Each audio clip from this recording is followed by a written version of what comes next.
Cleve Threadgill, Superintendent out of Elementary Schools, and this is part 2 of the budget discussion. In the first video, I reviewed our general state aid and our categorical concerns from the state of Illinois. But there's a couple other things that are floating out there as budget deals are being discussed. We're hearing a couple of things that will certainly impact our revenue stream. One of them, of course, is a tax assessment freeze, where the property taxes would be frozen, and then quite possibly we would fall under what's called PTEL. Obviously, when people look at their tax bills, they can see that education asks a lot of them here in Illinois. And a large part of that is because the state doesn't uphold their end.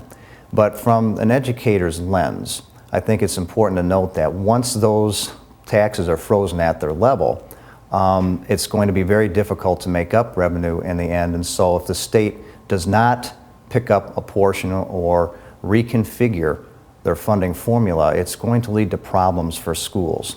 Ironically, as this is being tossed around in Springfield, our EAVs bottomed out. So as compared to 5 years ago, we're collecting approximately $1.5 million less than we were 5 years ago, and now we could be seeing this freeze. And so, if this does take place, we really need to have the state come through on their end and reconfigure where that other revenue is going to come from.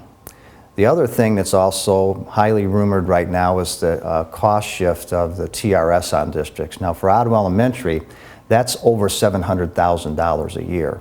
Again, when we are running a deficit this year where we figure that we may have to use $2.4 million in working cash to cover our bills, another $700,000 is going to be rather devastating.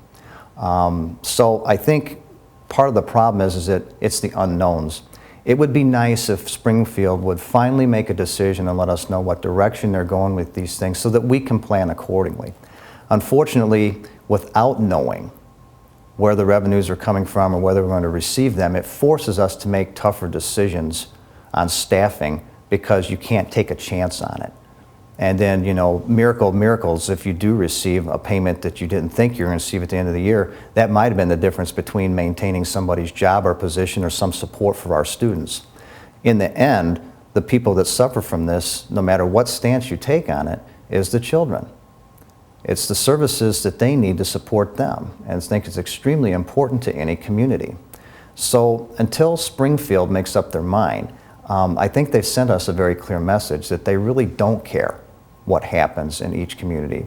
And for somebody who's lived in Ottawa most of his life, I can see where it seems to me that we as a community are going to be the ones who are going to have to decide the level and the quality of our education, because the state certainly has shown that they are not going to take action, and unfortunately, until they prove me otherwise, I have no faith that they will.